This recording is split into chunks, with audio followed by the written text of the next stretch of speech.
नमस्ते, स्वागत है आप सबका फैशन क्रिएटर्स चैनल में। आज के इस वीडियो में हम देखेंगे बहुत ही सिंपल और आसान तरीके से कटोरी ब्लाउज़ का कटिंग। ये वीडियो देख के आप किसी भी साइज़ का कटोरी ब्लाउज़ बहुत आसानी से बना सकते हो। साथ ही मैं आपको एक चार्ट शेयर करूँगी जिसकी मदद से आप आगे कटोरी ब्लाउज़ बहुत आसानी से कट कर पाओगे या आपके कटिंग के वक्त बहुत काम आएगा। तो वीडियो शुरू करते हैं। आज के इस वीडियो का हम लोग हेवी साइज़ में बनाएंगे, मतलब 40 हमारा पूरा फुल बस्ट है, उसके हिसाब से हम लोग आज का ब्लाउज़ बनाएंगे। जो मेजरमेंट्स है आपको स्क्रीन के ऊपर दिखाई दे रहे होंगे, उस हिसाब से हम लोग इसका कटिंग करेंगे। तो सबसे पहले यहाँ पे हमें लेना है फोल्ड पेपर। आप कपड़े के ऊपर कर रहे होंगे तो आप कपड़ा ले सकते हैं। अब यहाँ पे हमें डालना है फोल्ड साइड की और हमें डालना है सबसे पहले लेंथ। तो लेंथ है हमारा 14 इंच, उसमें 1 इंच हम लोग ऐड करके 15 इंच हमारा आ जाएगा। तो यहाँ पे 15 इंच मैंने लिया हुआ है। अब इसके बाद में यहाँ पे हम लेंगे शोल्डर। शोल्डर हमारा ये डीप नेक रहेगा तो उसके हिसाब से शोल्डर आएगा 5.5 इंचेस। अगर आपको नहीं पता है तो मैं यहाँ पे आपको चार्ट शेयर करूँगी, आप उसकी मदद से आपका शोल्डर और आर्म होल ले सकते हैं। तो यहाँ पे रहेगा आर्म होल। आर्म होल यहाँ पे हम लोग लेंगे 6.5 इंचेस। यहाँ पे से भी हम लोग 5.5 इंच पे एक मार्क कर देते हैं।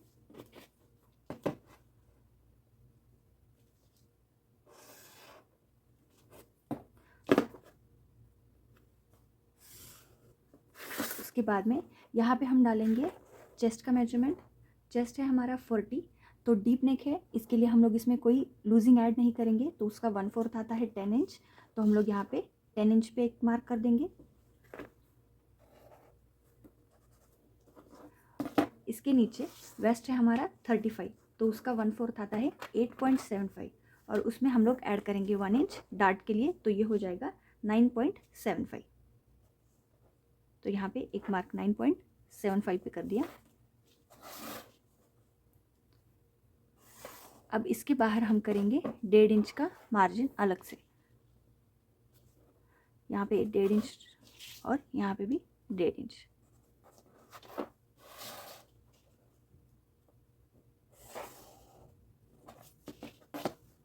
इसको इस तरीके से मिला देना है।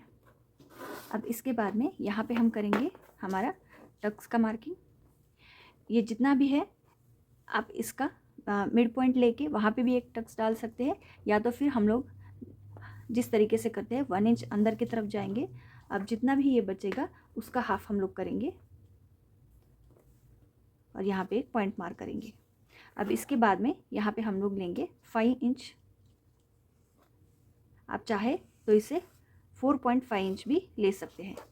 अब इसके बाद में दोनों तरफ हाफ इंच पे एक मार्क करेंगे और इसे ज्वाइन कर देंगे।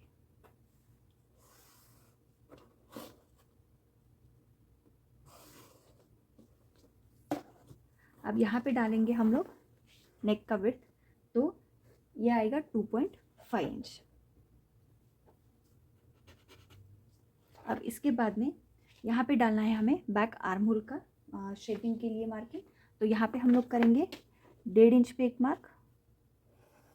ये सभी साइज़ में 1.5 इंच ही आएगा। इसके बाद में यहाँ पे हाफ इंच पे एक मार्क करेंगे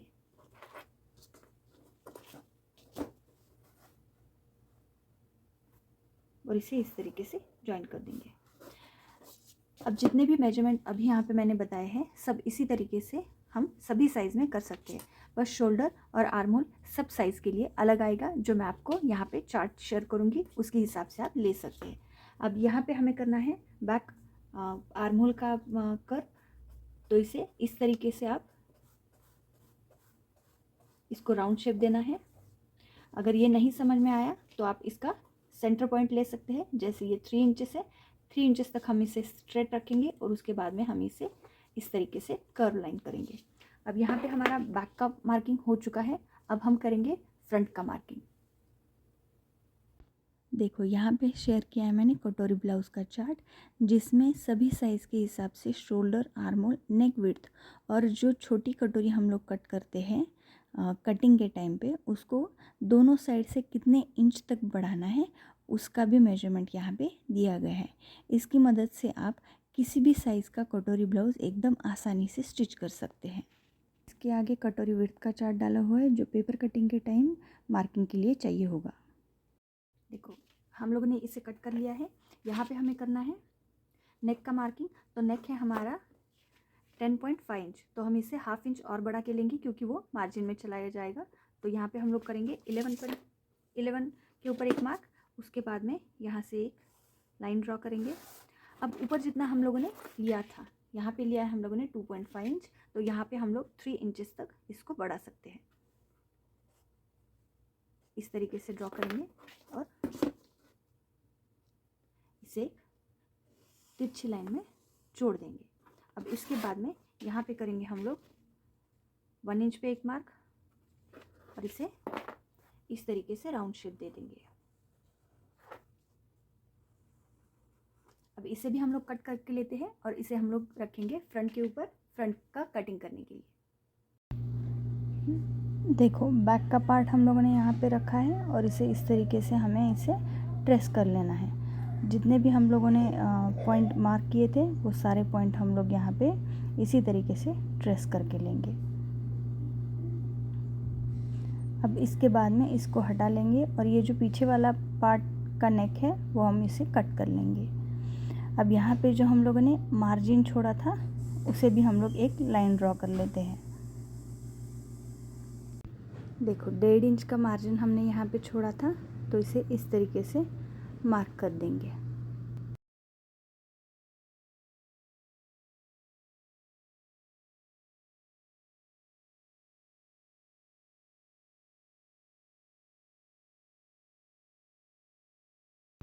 देखो यहाँ पे अब हम लोग जितना शोल्डर हम लोगों ने बैक के लिए लिया था उसे एक बार मार्क कर लेते हैं।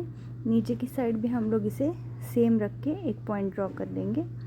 ये फ्रंट आर्म होल के लिए हमें चाहिए होगा, तो यहाँ पे 6.5 इंचेस पे मैंने मार्क कर दिया और इसे एक स्ट्रेट लाइन ड्रॉ कर देते हैं।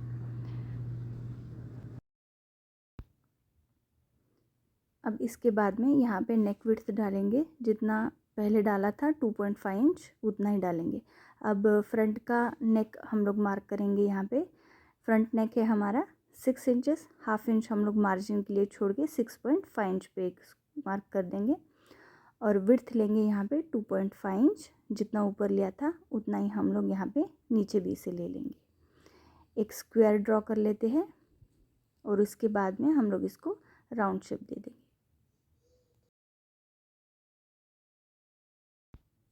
अब इसके बाद में हम लोग यहाँ पे लेंगे 1 इंच फ्रंट आर्म होल के लिए। यहाँ से तिरछा 1 इंच डाल के आगे का हम लोग आर्म होल ड्रॉ कर देंगे। इसे इस तरीके से शेपिंग करना है और आगे पॉइंट मिला देने हैं।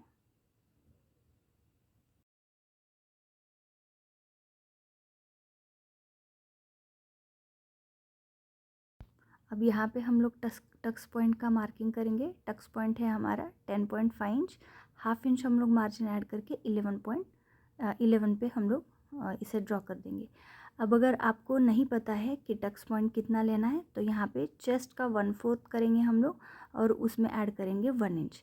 अगर हेवी बस्ट होगा मतलब 38 से ज़्यादा होगा तो इसे हम लोग 1/4 करेंगे और उसमें सिर्फ 0.5 इंचेस ऐड करेंगे, तो हमें टक्स पॉइंट हमारा मिल जाएगा। यहाँ से लेंगे हम लोग 3.5 इंचेस। सारे साइजेस में इसे हम लोग इसी तरीके से लेंगे और आगे वाली साइड हम लोग लेंगे 2.5 इंचेस। ये भी सभी साइजेस में सेम आएगा। अब इन दोनों पॉइंट को हम लोग मिला लेते हैं।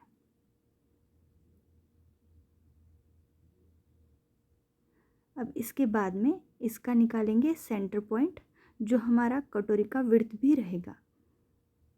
40 के हिसाब से हम लोग इसे यहाँ पे मार्क करेंगे, तो ये हमारा कटोरी का विड्थ आएगा।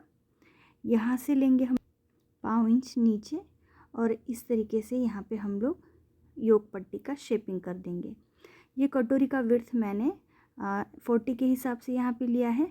आपको जो चार्ट मैंने यहाँ पे शेयर किया है उसके हिसाब से आप कटोरी का विड्थ यहाँ पे ले लेना। तो इस तरीके से ये शेपिंग आ जाएगा। इसके बाद में नीचे से करेंगे हम लोग 1.25 इंच पे एक मार्किंग। शोल्डर की तरफ से अगर करते हैं हम लोग तो ये 5 से 5.25 इंच तक आ जाएगा। अब इसके बाद में फ्रंट आर्म होल से तिरछे में हम लोग लेंगे 2.5 इंचेस। तो ये मार्किंग सभी साइज़ में इसी तरीके से आएगा। अब 3 पॉइंट हम लोगों को यहाँ से मिल चुके हैं। ये कटोरी का विड्थ का पॉइंट है और अभी जो किए ये 3 पॉइंट्स, इसको हमें इस तरीके से मिला लेना है और यहाँ पे शेपिंग करना है कटोरी के लिए। इस तरीके से हम लोग इसको शेप करेंगे। अब यहाँ पे हम लोग नेक की गोलाई के लिए एक मार्क करेंगे। यहाँ से हमें 1 इंच तिरछे में लेना है और इसके बाद में यहाँ पे हम लोग करेंगे हमारे फ्रंट गोलाई का शेपिंग। इस तरीके से राउंड देना है और ये भी पॉइंट यहाँ पे मिला लेना है। अब इसके बाद में ये इसे हम लोग कट कर लेंगे और कटोरी जो है हमारी अलग से बड़ी कर देंगे। अब यहाँ पे जितने भी मार्किंग मैंने बताए, जैसे ये 2.5 इंच यहाँ पे लिया है, वो सभी साइज़ में सेम आएगा। अब इसके बाद में नीचे जो विड्थ के लिए अभी मैंने कटोरी के बोला था, वो चार्ट के हिसाब से आप लेना और इसी तरीके से बाकी मार्किंग करके आप सभी साइज़ में कट कर सकते हैं। अब इसे कट कर लेते हैं। यहाँ पे दिया है कटोरी विड्थ का चार्ट, जिसे देखकर आप फोल्ड लाइन के आगे कटोरी विड्थ का मार्किंग आसानी से कर पाओगे। ये कटिंग होने के बाद में जो बीच वाली कटोरी है वो अलग से निकाल लेंगे हम लोग और उसे बड़ा कर देंगे।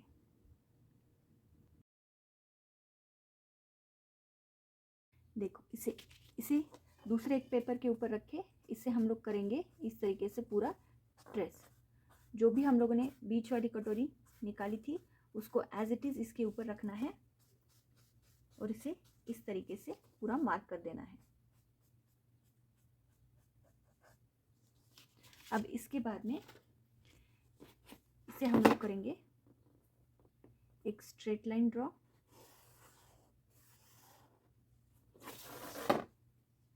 अब इसे हमें एक साइड से हम लोग बढ़ाएंगे 1.5 इंच, यहाँ से हम लोग बढ़ाएंगे इसे 1.5 इंच मतलब 1.5 इंच, और दूसरी साइड से भी हम लोग बढ़ाएंगे इसे 1.5 इंच। अब ये जितना भी आ रहा है उसका हम लोग करेंगे सेंटर पॉइंट मार्क। तो ये 8 इंच और उसके आगे 2 लाइन्स आ रहा है, तो हम लोग यहाँ पे 4 इंच और उसके आगे एक लाइन और ड्रॉ करेंगे। अब इसके नीचे हमें करना है 1.5 इंच पे एक मार्क। अब ये जो 1.5 इंच है ये सभी साइज़ के लिए 1.5 इंच ही हम लोग कर सकते हैं। बिल्कुल भी अगर छोटा साइज़ रहेगा तो ही हम लोग इसे 1 इंच पे लेंगे, वरना तो इसे हम लोग 1.5 इंच पे कर सकते हैं। अब दोनों साइड से हमें अलग अलग कटोरी मतलब कितना बढ़ाना है उसके लिए मैंने आपको यहाँ पे चार्ट दिया है, उसके हिसाब से आप कर सकते हैं। अब इसके बाद में हमें यहाँ पर बढ़ाना है 1/2 इंच। अगर छोटा साइज़ रहेगा तो हम लोग इसे 1/4 इंच जितना बढ़ा सकते हैं, पर ये बड़ा साइज़ है तो हम लोग यहाँ पे 1/2 इंच जितना बढ़ाएंगे। अब इसके बाद में यहाँ पे करेंगे हम लोग ऐसा शेपिंग। दोनों पॉइंट को हमें इस तरीके से मिला देना है और दूसरा जो है वो इसे स्ट्रेट लाइन हम लोग ड्रॉ कर देंगे। अभी ये दोनों पॉइंट भी एक दूसरे को हम लोग ज्वाइन कर देंगे और यहाँ से भी ये दोनों पॉइंट एक दूसरे को ज्वाइन कर देंगे। अब इसके बाद में इसके ऊपर जब भी हम लोग टक्स डालेंगे तो ये 1.5 इंच इसके ऊपर जाना है और यहाँ से 1.5 इंच पे एक मार्क करेंगे और ये साइड से भी 1.5 इंच पे एक मार्क करेंगे। हम इसे भी ज्वाइन कर लेते हैं। अब ये जो बीच वाला टक्स अभी हम लोगों ने लिया, यहाँ से 1.5 इंच पे और ये बीच वाला हमारा रहेगा 2.5 इंच पे, मतलब 2.5 इंच हम लोग ये लेंगे और यहाँ से लेंगे हम लोग 1.5 इंच। तो ये सभी साइजेस के लिए सेम इतना ही आएगा, ये आएगा 2.5 इंच। तो ये सभी साइज़ के लिए सेम आएगा। बस यहाँ के जो 2 मेजरमेंट अभी हम लोगों ने लिए, मतलब यहाँ 1.5 इंच और यहाँ 1.5 इंच हम लोगों ने जो बढ़ाया, वो सिर्फ कटोरी का साइज़ मतलब चेस्ट के ऊपर अलग अलग आएगा, जो हमें चार्ट के ऊपर देख के उस हिसाब से बनाना पड़ेगा। यहाँ पे भी हम लोगों ने जो 1/2 इंच बढ़ाया, अगर बहुत हेवी साइज़ रहेगा मतलब जैसे 38 के आगे जो हेवी साइज़ रहेगा उसके लिए हम लोग ये 1/2 इंच लेंगे, और उससे अगर कम रहेगा तो यहाँ पे हम लोग लेंगे 1/4 इंच। मतलब 38 के अगर अंडर बस्ट रहेगा तो हम लोग यहाँ पे लेंगे 1/4 इंच यानी पाव इंच, और उसके ऊपर रहेगा तो 1/2 इंच।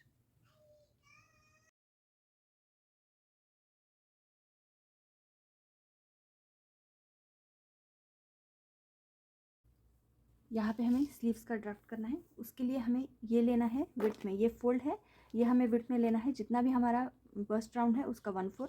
तो यहाँ पे है हमारा 40, उसका 1/4 किया तो 10 इंचेस। इसके बाद में यहाँ से हम लोग डालेंगे कैप हाइट जो 3 इंचेस पे डालेंगे। अब इसके बाद में यहाँ पे डालना है हमें मार्जिन का 1.5 इंच, इसे स्ट्रेट लाइन ड्रॉ कर दी। यहाँ से भी हम लोग डालेंगे 1 इंच पे एक मार्क। अब इसके बाद में इन दोनों पॉइंट को हम लोग ज्वाइन कर लेंगे। अब यहाँ पे डालेंगे हम स्लीव्स का लेंथ, 6 इंचेस हमारा स्लीव्स लेंथ है, उसमें 1 इंच ऐड करके हम लोग 7 इंच पे एक मार्क करेंगे। यहाँ से भी 7 इंच पे एक मार्क करेंगे, स्ट्रेट लाइन से ड्रॉ कर देंगे। उसके बाद में यहाँ पे डालेंगे हम लोग स्लीव्स राउंड, तो ये है हमारा 14 इंच, तो यहाँ पे हम लोग डालेंगे 7 इंच पे एक मार्क, और इसके आगे 1.5 इंच जो हमारा मार्जिन है, इसे ज्वाइन कर लेंगे। मार्जिन को भी इस तरीके से ज्वाइन कर लेंगे। अब इसके बाद में जो हम लोगों ने यहाँ पे तिरछी लाइन डाली थी उसको हम लोग करेंगे 3 पार्ट में इक्वली डिवाइड, मतलब इसका एक सेंटर पॉइंट निकालेंगे यहाँ से, या इन दोनों का एक सेंटर पॉइंट निकालेंगे और इन दोनों का एक सेंटर पॉइंट निकालेंगे। अब यहाँ से हमें जाना है 0.5 जितना ऊपर, और यहाँ से हम लोग जाएंगे 2.5 जितना नीचे। अब इसके बाद में यहाँ पे भी आप 2.5 जितना ऊपर ले सकते हैं अगर आपको नहीं समझ में आ रहा होगा तो इसे इस तरीके से हम लोग शेपिंग देंगे।